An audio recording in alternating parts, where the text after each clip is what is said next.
ನಮಸ್ಕಾರ. ಎಸ್ ನ್ಯೂಸ್ಗೆ ಸ್ವಾಗತ. ನಾನು ಎಸ್ ದೇವೇಂದ್ರಗೌಡ. ಇಂದಿನ ಮುಖ್ಯಾಂಶಗಳು.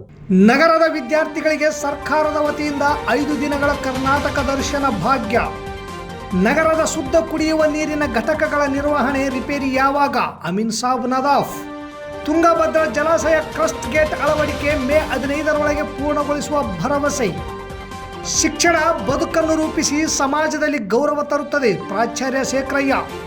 ನಗರದ ರಾಘವೇಂದ್ರ ಸ್ವಾಮಿ ಮಠದಲ್ಲಿ ರಾಯರ ವರ್ಧಂತಿ ಉತ್ಸವದಲ್ಲಿ ಅಷ್ಟಾಕ್ಷರ ಹೋಮ.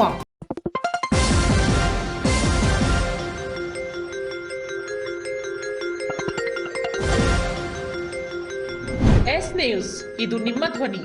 ವಾರ್ತೆಗಳ ವಿವರ. ಕರ್ನಾಟಕ ದರ್ಶನ ಭಾಗ್ಯ ಪ್ರವಾಸದಡಿ ಇಂದು ಸಿಂಧನೂರಿನಿಂದ ಕಲ್ಯಾಣ ಕರ್ನಾಟಕ ಸಾರಿಗೆ ಬಸ್ಸಿನಲ್ಲಿ ಪ್ರವಾಸ ಕೈಗೊಂಡ 150 ವಿದ್ಯಾರ್ಥಿಗಳ ತಂಡಕ್ಕೆ ಮಸ್ಕಿ ಕ್ಷೇತ್ರದ ಶಾಸಕರಾದ ಆರ್ ಬಸನಗೌಡ ತುರ್ವಾಳ್ ಹಾಗೂ MLC ಬಸನಗೌಡ ಬಾದರ್ಲಿ ಅವರು ಹಸಿರು ನಿಶಾನೆ ತೋರಿಸುವ ಮೂಲಕ ಪ್ರವಾಸಕ್ಕೆ ಚಾಲನೆ ನೀಡಿದರು. ತಾಲೂಕಿನ 150 SC ಮತ್ತು ST ಹಾಗೂ OBC ಪ್ರತಿಭಾನ್ವಿತ ವಿದ್ಯಾರ್ಥಿಗಳು ಇಂದು ಕರ್ನಾಟಕ ದರ್ಶನ ಭಾಗ್ಯದಡಿಯಲ್ಲಿ 3 ಸರ್ಕಾರಿ ಬಸ್ಗಳ ಮೂಲಕ ಕರ್ನಾಟಕದ ಪ್ರಮುಖ ಪ್ರೇಕ್ಷಣೀಯ ಸ್ಥಳಗಳಾದ ಹಂಚಿ, ಚಿತ್ರದುರ್ಗ, ಬೇಲೂರು, ಹಳೆಬೀಡು, ಶ್ರವಣಬೆಳಗೊಳ ಹಾಗೂ ಮೈಸೂರು ಸೇರಿದಂತೆ ವಿವಿಧ ಪ್ರೇಕ್ಷಣೀಯ ಸ್ಥಳಗಳ ವೀಕ್ಷಣೆಗೆ ಭೇಟಿ ನೀಡಿ ವೀಕ್ಷಣೆ ಮಾಡಲಿದ್ದು, ಈ ವಿದ್ಯಾರ್ಥಿಗಳ ತಂಡ ಇಂದು ನಗರದ ಬಸ್ ನಿಲ್ದಾಣದಿಂದ ತಮ್ಮ ಪ್ರವಾಸ ಕೈಗೊಂಡಿತು. ಈ ಪ್ರವಾಸಿ ತಂಡಕ್ಕೆ ಮಸ್ಕಿ ಕ್ಷೇತ್ರದ ಶಾಸಕರಾದ ಆರ್ ಬಸನಗೌಡ ತುರ್ಬಿಹಾಳ್, MLC ಬಸನಗೌಡ ಬಾದರ್ಲಿ ಹಸಿರು ನಿಶಾನೆ ತೋರಿಸುವ ಮೂಲಕ ಪ್ರವಾಸಕ್ಕೆ ಚಾಲನೆ ನೀಡಿದರು. ಹಾಗೂ ಸಿಂಧನೂರು ಶಾಸಕರಾದ ಹಂಪನಗೌಡರ ಮೊಮ್ಮಗ ಬಸವರಾಜಗೌಡ ಬಾದರ್ಲಿ ವಕೀಲರು ಅವರು ವಿದ್ಯಾರ್ಥಿಗಳ ಪ್ರಯಾಣ ಸುಖಕರವಾಗಿರಲಿ ಎಂದು ಹಾರೈಸಿದರು. ಈ ಸಂದರ್ಭದಲ್ಲಿ ಕ್ಷೇತ್ರ ಶಿಕ್ಷಣಾಧಿಕಾರಿ ಬಸವಲಿಂಗಪ್ಪ, ಹನುಮಂತಪ್ಪ, ರಾಮದಾಸ್, ಅಮರೇಶ್, ಮಲ್ಲಪ್ಪ, ಅನುಪಮ ಕುಲಕರ್ಣಿ, ಹೊಳೆಯಪ್ಪ, ಸಾವನ್ ಸಾಬ್ ಸೇರಿದಂತೆ ಅನೇಕರಿದ್ದರು. ಸಿಂಧನೂರು ನಗರಸಭೆ ವ್ಯಾಪ್ತಿಯ 31 ವಾರ್ಡ್ಗಳಲ್ಲಿ ಸ್ಥಾಪಿಸಲಾಗಿರುವ ಶುದ್ಧ ಕುಡಿಯುವ ನೀರಿನ ಘಟಕಗಳು ಕಳೆದ ಹಲವು ತಿಂಗಳಿಂದ ದುರಸ್ತಿಯಾಗದೆ ನಿಷ್ಕ್ರಿಯವಾಗಿರುವುದು ಗಂಭೀರ ಸಮಸ್ಯೆಯಾಗಿ ಪರಿಗಣಿಸಿದೆ. ಸಾರ್ವಜನಿಕರ ಆರೋಗ್ಯದ ಮೇಲೆ ನೇರ ಪರಿಣಾಮ ಬೀರುವ ಈ ವಿಷಯದ ಕುರಿತು ಹಲವು ಬಾರಿ ಅಧಿಕಾರಿಗಳಿಗೆ ತಿಳಿಸಿದರೂ ಕೂಡ ಕುಡಿಯುವ ನೀರಿನ ಕುರಿತು ಮೌನ ವಹಿಸಿರುವುದು ಎಷ್ಟು ಸರಿ ಎಂದು ಪಟ್ಟಣ ವ್ಯಾಪಾರಿ ಸಮಿತಿ ಸದಸ್ಯರಾದ ಅಮೀನ್ ಸಾಬ್ ನದಾಫ್ ಅವರ ಪ್ರಶ್ನೆ. ನಗರಸಭೆಯ ವತಿಯಿಂದ ಲಕ್ಷಾಂತರ ರೂಪಾಯಿ ವೆಚ್ಚದಲ್ಲಿ ಅಳವಡಿಸಲಾದ ಶುದ್ಧ ಕುಡಿಯುವ ನೀರಿನ ಘಟಕಗಳು ನಿರ್ವಹಣೆ ಮತ್ತು ಸಮಯೋಚಿತ ರಿಪೇರಿ ಇಲ್ಲದೆ ಕೇವಲ ಅಲಂಕಾರಿಕ ವಸ್ತುಗಳಾಗಿವೆ. ಕೆಲವು ವಾರ್ಡ್ಗಳಲ್ಲಿ ಯಂತ್ರಗಳು ಸಂಪೂರ್ಣ ಹಾಳಾಗಿದ್ದು, ಇನ್ನು ಕೆಲವು ಘಟಕಗಳಲ್ಲಿ ನೀರು ಸರಬರಾಜು ನಿಲ್ಲಿಸಲಾಗಿದೆ. ಪರಿಣಾಮವಾಗಿ ಜನರು ಖಾಸಗಿ ಟ್ಯಾಂಕರ್ಗಳು ಹಾಗೂ ಬಾಟಲಿ ನೀರಿನ ಮೇಲೆ ಅವಲಂಬಿಸಬೇಕಾದ ಅನಿವಾರ್ಯತೆ ಎದುರಾಗಿದೆ. ಬೇಸಿಗೆ ಕಾಲ ಸಮೀಪಿಸುತ್ತಿರುವ ಈ ಸಂದರ್ಭದಲ್ಲಿ ಶುದ್ಧ ಕುಡಿಯುವ ನೀರಿನ ಕೊರತೆ ಜ್ವರ, ಅತಿಸಾರ, ಚರ್ಮ ಸಂಬಂಧಿತ ಕಾಯಿಲೆಗಳು ಹೆಚ್ಚಾಗುವ ಭೀತಿಯನ್ನು ಉಂಟು ಮಾಡಿದೆ. ನಗರಸಭೆ ಆಡಳಿತ ಈ ಕುರಿತು ಯಾವುದೇ ಮುನ್ನೆಚ್ಚರಿಕಾ ಕ್ರಮ ಕೈಗೊಂಡಿಲ್ಲ. ಪುನಃ ದೂರು ಸಲ್ಲಿಸಿದರೂ ಸಂಬಂಧಿಸಿದ ಅಧಿಕಾರಿಗಳು ಸ್ಥಳ ಪರಿಶೀಲನೆಗೂ ಮುಂದಾಗಿಲ್ಲ. ಪೌರಾಯುಕ್ತರು ಹಾಗೂ ಸಂಬಂಧಿತ ಇಂಜಿನಿಯರಿಂಗ್ ವಿಭಾಗದ ಅಧಿಕಾರಿಗಳು ಜವಾಬ್ದಾರಿಯಿಂದ ತಪ್ಪಿಸಿಕೊಳ್ಳುತ್ತಿದ್ದಾರೆ ಎಂದರು. ಪೌರಾಯುಕ್ತರು ಕುಡಿಯುವ ನೀರಿನ ಕುರಿತು ಮುಂಜಾಗ್ರತೆ ಕ್ರಮವನ್ನು ಕೈಗೊಳ್ಳಬೇಕು. ಕುಡಿಯುವ ನೀರಿನ ತೊಂದರೆಯಾದಲ್ಲಿ ಇದಕ್ಕೆಲ್ಲ ನೀವೇ ಹೊಣೆಗಾರರು. ತಕ್ಷಣ ಕ್ರಮ ಕೈಗೊಳ್ಳದಿದ್ದಲ್ಲಿ ನಗರಸಭೆ ಕಚೇರಿಯ ಮುಂದೆ ಧರಣಿ ಹಾಗೂ ಪ್ರತಿಭಟನೆ ನಡೆಸುವುದಾಗಿ ಅಮೀನ್ ಸಾಬ್ ನದಾಫ್ ಮಾಧ್ಯಮ ಹೇಳಿಕೆಯಲ್ಲಿ ತಿಳಿಸಿದ್ದಾರೆ.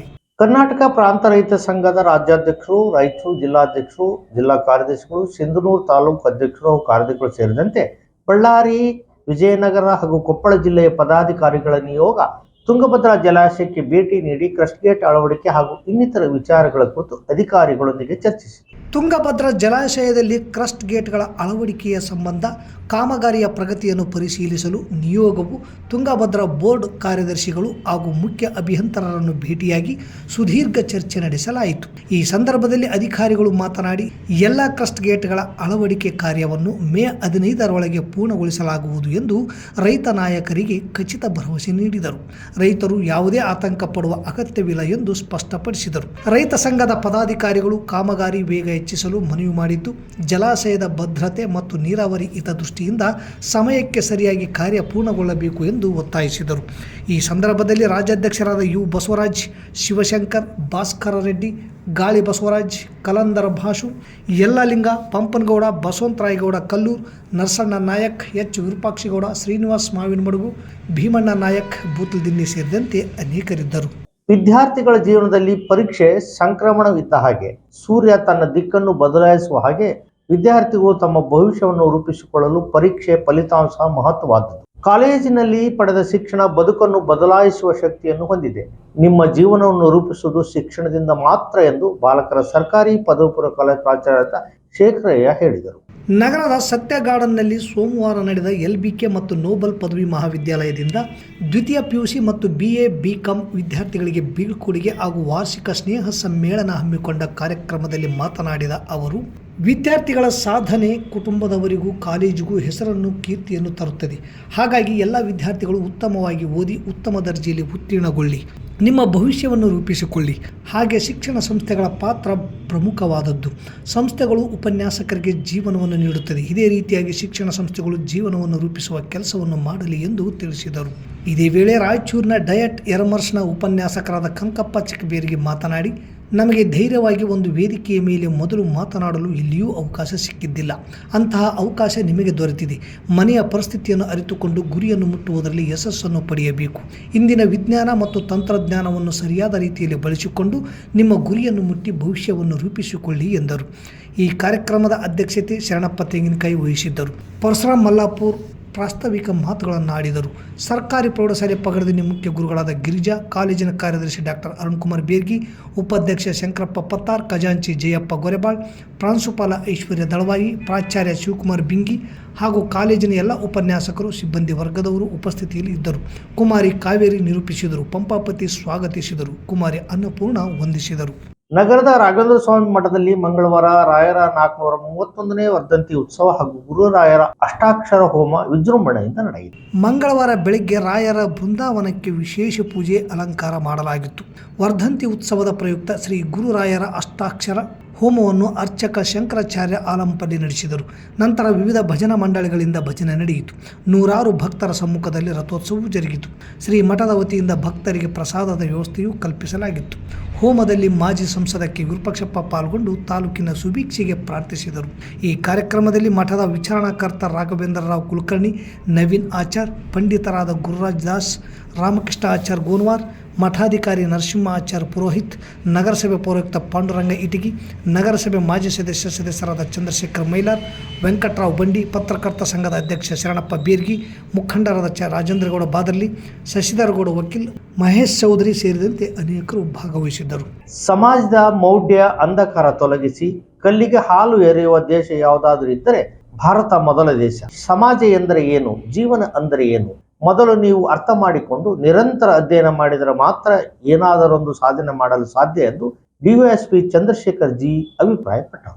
ನಗರದ ಸತ್ಯ ಗಾರ್ಡನ್ನಲ್ಲಿ ಮಂಗಳವಾರ ಅನಿಕೇತನ ಪದವಿ ಪೂರ್ವ ಮತ್ತು ಪದವಿ ಮಹಾವಿದ್ಯಾಲಯದ ವತಿಯಿಂದ ವಾರ್ಷಿಕ ಸ್ನೇಹ ಸಮ್ಮೇಳನ ಹಾಗೂ ದ್ವಿತೀಯ PUC ಮತ್ತು ಪದವಿ ಅಂತಿಮ ವರ್ಷದ ವಿದ್ಯಾರ್ಥಿಗಳಿಗೆ ಬೀಳ್ಕೊಡುಗೆ ಸಮಾರಂಭದ ಮುಖ್ಯ ಅತಿಥಿಯಾಗಿ ಆಗಮಿಸಿ ಮಾತನಾಡಿದ ಅವರು, ಇತಿಹಾಸವನ್ನು ಚೆನ್ನಾಗಿ ತಿಳಿಯಬೇಕು. ಇತಿಹಾಸವನ್ನು ತಿಳಿಯಲಾರದವನು ಇತಿಹಾಸವನ್ನು ಸೃಷ್ಟಿಸಲಾರ. ಹೀಗಾಗಿ ಪ್ರತಿಯೊಬ್ಬರೂ ಈ ದೇಶದ ಪರಂಪರೆ ಮತ್ತು ಇತಿಹಾಸವನ್ನು ತಿಳಿದುಕೊಳ್ಳಬೇಕು. ವಿದ್ಯಾರ್ಥಿ ಜೀವನದಲ್ಲಿ ಶ್ರಮ ಪಟ್ಟರೆ ಮುಂದಿನ ಜೀವನ ಸುಖಮಯವಾಗಿರುತ್ತದೆ. ನಿಮ್ಮ ತಂದೆ ತಾಯಿ ನಿಮಗೆ ಬಾಸ್, ಮರೆಯಬೇಡ ತಾಯಿಯ ಋಣವ, ಮರೆಯಬೇಡ ತಂದೆಯ ಒಲವ ಅನ್ನುವ ಹಾಗೆ ಮಾಡೆಲ್ ಸಿನಿಮಾ ಹೀರೋಗಳಲ್ಲ, ನಿಮ್ಮ ತಂದೆ ತಾಯಿಯವರೇ ನಿಮಗೆ ಮಾಡೆಲ್. ಹಾಗೆ ಗುರುವಿನ ನಾಲೆಡ್ಜ್ ಹಿಂಬಾಲಿಸಿ ಸಮಸ್ಯೆಗೆ ಹೆದರಬೇಡಿ. ಅಕ್ಕ ಮಹಾದೇವಿ 12ನೇ ಶತಮಾನದಲ್ಲಿ ವಚನಗಳು ಕೊಟ್ಟು ಹೋದವರು. ಸ್ವಾಮಿ ವಿವೇಕಾನಂದರು ಹೆದರಿಕೆಯೇ ಮಹಾಪಾಪ ಅಂದರು. ಯಾವುದೇ ವಿಷಯಕ್ಕೆ ಹೆದರಬೇಡಿ, ನಿರಂತರ ಹೋರಾಟ ಮಾಡಿದರೆ ಸದಾ ಕ್ರಿಯಾಶೀಲರಾಗಿ ಇರುತ್ತಾರೆ. ರಾಜ್ಯದಲ್ಲಿ 1,000 PSI ಹುದ್ದೆಗಳು ಖಾಲಿ ಇವೆ. ಡಿಗ್ರಿಯಾದವರು ಪ್ರಯತ್ನ ಮಾಡಿ ಎಂದು ಹೇಳುವ ಜೊತೆಗೆ ಪ್ರತಿಯೊಬ್ಬ ವಾಹನ ಚಾಲಕರಲ್ಲಿ ಲೈಸೆನ್ಸ್ ಇರಬೇಕು, ಇನ್ಶೂರೆನ್ಸ್ ಇರಬೇಕು, ಹೆಲ್ಮೆಟ್ ಇರಬೇಕು, ಕುಟುಂಬಕ್ಕೆ ಸಮಾಜಕ್ಕೆ ಒಳ್ಳೆಯವರಾಗಿ ಬದುಕಬೇಕು ಎಂದರು. ಮಸ್ಕಿ ಶಾಸಕ ಆರ್ ಬಸನಗೌಡ ತುರ್ವಿಹಾಳ್ ಉದ್ಘಾಟಿಸಿದರು. ಕಾರಟಗಿ CNM ಕಾಲೇಜಿನ ಉಪನ್ಯಾಸಕ ಡಾಕ್ಟರ್ ಹನುಮಂತಪ್ಪ ಚಂದಲಾಪುರ್, ಬಿಜೆಪಿ ಮುಖಂಡ ಕೆ. ಕರಿಯಪ್ಪ, ವಕೀಲರಾದ ನಿರ್ಪಾದಪ್ಪ ಗುಡಿಹಾಳ್, ನಾಗರಾಜ್ ಅರಳಿಮರ ಮಾತನಾಡಿ ಸ್ವಾಮಿ ವಿವೇಕಾನಂದರು ಬಾಬಾ ಸಾಹೇಬ್ ಅಂಬೇಡ್ಕರ್ನಂಥ ಮೇರು ಪರ್ವತದ ವ್ಯಕ್ತಿಗಳಾಗಿ ಎಂದು ಸಲಹೆ ನೀಡಿದರು. ಅಧ್ಯಕ್ಷತೆಯನ್ನು ಅನಿಕೇತನ ಪದವಿ ಪೂರ್ವ ಹಾಗೂ ಪದವಿ ಕಾಲೇಜು ಅಧ್ಯಕ್ಷ DH ಕಂಬಳಿ ವಹಿಸಿದ್ದರು. ಕಾರ್ಯಕ್ರಮದಲ್ಲಿ ಅನಿಕೇತನ ಪದವಿ ಪೂರ್ವ ಕಾಲೇಜು ಪ್ರಾಚಾರ್ಯ ನಾಗರಾಜ್ ಮುಕುಂದ, ಖಜಾಂಚಿ ಜ್ಞಾನಪ್ಪ ಕನ್ನಂಪೇಟಿ, ಯುವ ಮುಖಂಡ ಸುರೇಶ್ ಅಚ್ಚೊಳ್ಳಿ, ತುರ್ವಿಹಾಳ್ ಬಸವಚೇತನ ಪದವಿ ಪೂರ್ವ ಕಾಲೇಜಿನ ಪ್ರಾಚಾರ್ಯ ವಿರೂಪಾಕ್ಷಪ್ಪ ಗಚ್ಚಿನಮನಿ, ವಿರುಪಾಪುರ ಸರ್ಕಾರಿ ಪ್ರೌಢಶಾಲೆ ಮುಖ್ಯ ಗುರುಗಳಾದ ರಮಾದೇವಿ ಸಂಬೋಜಿ, ಕರ್ನಾಟಕ ಪದವಿ ಪೂರ್ವ ಕಾಲೇಜಿನ ಪ್ರಾಚಾರ್ಯ ಪಂಪಪತಿ, ವರದಿಗಾರ ಚಂದ್ರಶೇಖರ್ ಎರ್ದಿಹಾಳ್, ಒಳಬಳ್ಳಾರಿ ಸರ್ಕಾರಿ ಪ್ರೌಢಶಾಲೆ ಮುಖ್ಯ ಗುರು ಹಂಪನಗೌಡ, ಮರ್ಕಂದಿನ್ನಿ ಪ್ರೌಢಶಾಲೆ ಶಿಕ್ಷಕ ಫಕೀರಣ್ಣ, ಸಾಧನ ಸಂಸ್ಥೆಯ ಸಂಪನ್ಮೂಲ ವ್ಯಕ್ತಿ ಗಂಗಾಧರ್ ವೀರ್ಗಂಟೆ, ಅನಿಕೇತನ ಪದವಿ ಮಹಾವಿದ್ಯಾಲಯ ಪ್ರಾಚಾರ್ಯ ತಿಮ್ಮಣ್ಣ ರಾಮತ್ನಾಳ್ ಸೇರಿದಂತೆ ಪದಾಧಿಕಾರಿಗಳು, ಪ್ರಾಚಾರ್ಯರು, ಉಪನ್ಯಾಸಕರು, ಸಿಬ್ಬಂದಿ ವರ್ಗದವರು ಹಾಗೂ ಸಮಸ್ತ ವಿದ್ಯಾರ್ಥಿ ಬಳಗ ಪಾಲ್ಗೊಂಡು ಕಾರ್ಯಕ್ರಮವನ್ನು ಯಶಸ್ವಿಗೊಳಿಸಿದರು. ಆಗಿದ್ದಾಗ ಮಾತ್ರ ಇನ್ನೊಬ್ಬರಿಗೆ ಊಟ ಕೊಡೋದಕ್ಕೆ ಸಾಧ್ಯ. ಹಾಗಾಗಿ ನೀವು ಶ್ರಮವನ್ನ ಪಡ್ರಿ. ಶ್ರಮವನ್ನ ಪಡೆದೇ ಯಾವುದೇ ಸಾಧನೆ ಸಾಧ್ಯ ಇಲ್ಲ. ನಮಗೆ ಮಾಡೆಲ್ ಯಾರಾಗಬೇಕಂತ ಹೇಳಿದ್ರೆ ಬುದ್ಧ, ಬಸವ, ಅಂಬೇಡ್ಕರ್ ನಮ್ಮ ಮಾಡೆಲ್ ಆಗಿರಬೇಕು. ನಾನು ಇವತ್ತು ಎಲ್ಲೆಲ್ಲೋ ಇದು ನಾವು ಸಾರ್ವಜನಿಕ ಬದುಕಿನಲ್ಲಿ ಇರೋದ್ರಿಂದ ಈ ಗಾಡಿಗಳಿಗೆ ಅವಕ್ಕೆಲ್ಲ ಕೊಟೇಶನ್ಸ್ ಹಾಕಿರ್ತಾರೆ. ಮೊನ್ನೆ ಒಂದು ಕೊಟೇಶನ್ ನೋಡಿದೆ, ದೋಸ್ತ್ಗೆ ಪ್ರಾಣ. ಇಲ್ಲಿಗೆ ವಾರ್ತಾ ಪ್ರಸಾರ ಮುಕ್ತಾಯವಾಯಿತು. ನಿರಂತರ ಸುದ್ದಿಗಾಗಿ ವೀಕ್ಷಿಸಿ ಎಸ್ ನ್ಯೂಸ್, ಇದು ನಿಮ್ಮ ಧ್ವನಿ. ಪ್ರಪ್ರಥಮ ಬಾರಿಗೆ 51 ಜೋಡಿ ಸಾಮೂಹಿಕ ವಿವಾಹ ಕಾರ್ಯಕ್ರಮ ಕರ್ನಾಟಕ ರಾಜ್ಯ ಛಲವಾದಿ ಮಹಾಸಭಾ ಸಿಂಧನೂರು ತಾಲೂಕು ಘಟಕದಿಂದ ಹಮ್ಮಿಕೊಳ್ಳಲಾಗಿದೆ. ತಥಾಗತ ಗೌತಮ್ ಬುದ್ಧರ 2570ನೇ ವರ್ಷದ ಜಯಂತಿ, ವಿಶ್ವಗುರು ಬಸವಣ್ಣನವರ 892ನೇ ಜಯಂತಿ, ವಿಶ್ವಮಾನವ ಮಹಾನ್ ಮಾನವತಾವಾದಿ ಭಾರತ ರತ್ನ ಸಂವಿಧಾನ ಶಿಲ್ಪಿ ಡಾಕ್ಟರ್ ಬಾಬಾ ಸಾಹೇಬ್ ಅಂಬೇಡ್ಕರ್ ಅವರ 135ನೇ ವರ್ಷದ ಜಯಂತಿಯ ಅಂಗವಾಗಿ ಏಪ್ರಿಲ್ 20ರಂದು ಸಿಂಧನೂರು ನಗರದ ಯಲ್ಲಮ್ಮದೇವಿ ದೇವಸ್ಥಾನದ ಹತ್ತಿರ ಇರುವ ಯಮನೂರಪ್ಪ ದರ್ಗಾದ ಆವರಣದಲ್ಲಿ ಪ್ರಪ್ರಥಮ ಬಾರಿಗೆ 51 ಜೋಡಿ ಸಾಮೂಹಿಕ ವಿವಾಹ ಕಾರ್ಯಕ್ರಮ ಕರ್ನಾಟಕ ರಾಜ್ಯ ಛಲವಾದಿ ಮಹಾಸಭಾದಿಂದ ಹಮ್ಮಿಕೊಳ್ಳಲಾಗಿದೆ. ವರನಿಗೆ 21 ವರ್ಷ, ವಧುವಿಗೆ 19 ವರ್ಷ ಕಡ್ಡಾಯ. ಬಾಲ್ಯ ವಿವಾಹ ಹಾಗೂ ಮರುಮದುವೆಗೆ ಅವಕಾಶವಿಲ್ಲ. ನೋಂದಣಿಗೆ ವಧುವರರ ಹಾಗೂ ತಂದೆ ತಾಯಿಗಳ ಆಧಾರ್ ಕಾರ್ಡ್ ಪ್ರತಿ, SC/ST ಪ್ರಮಾಣ ಪತ್ರ, ಶಾಲಾ ದೃಢೀಕರಣ ಪತ್ರ, ಇತ್ತೀಚಿನ 2 ಭಾವಚಿತ್ರಗಳು, ವೈದ್ಯರಿಂದ ಪಡೆದ ವಯಸ್ಸಿನ ಪ್ರಮಾಣ ಪತ್ರ ಸಲ್ಲಿಸಬೇಕು. ಪರಿಶಿಷ್ಟ ಜಾತಿ ಮತ್ತು ಪರಿಶಿಷ್ಟ ಪಂಗಡ ಜನಾಂಗದ ನವ ವಿವಾಹಿತರಿಗೆ ಸಮಾಜ ಕಲ್ಯಾಣ ಇಲಾಖೆಯಿಂದ ಬರುವ 50,000 ಪ್ರೋತ್ಸಾಹ ಧನವನ್ನು ನಮ್ಮ ತಾಲೂಕು ಸಮಿತಿ ವತಿಯಿಂದ ಒದಗಿಸಿಕೊಡಲಾಗುವುದು. ಎಲ್ಲ ದಾಖಲೆಗಳೊಂದಿಗೆ ಮಾರ್ಚ್ 30ರೊಳಗಾಗಿ ನೋಂದಾಯಿಸಿಕೊಳ್ಳಬೇಕು. ಹೆಚ್ಚಿನ ಮಾಹಿತಿಗಾಗಿ ವೀರೇಶ್ ಅಂಚಿನಾಳ್ಕೆ 8150978739, ಅಂಬಣ್ಣ ಮಲ್ಲಾಪುರ್ 7892044673, ಮಾರ್ಯಪ್ಪ ರಾಮತ್ನಾಳ್ 9972608686, ಕುಬೇರಪ್ಪ ಕೆ ಹೊಸಳ್ಳಿ 9740372141, ಶರಣಪ್ಪ ಸೋಮನಾಳ್ 8105790717 ಇವರನ್ನು ಸಂಪರ್ಕಿಸಬಹುದು.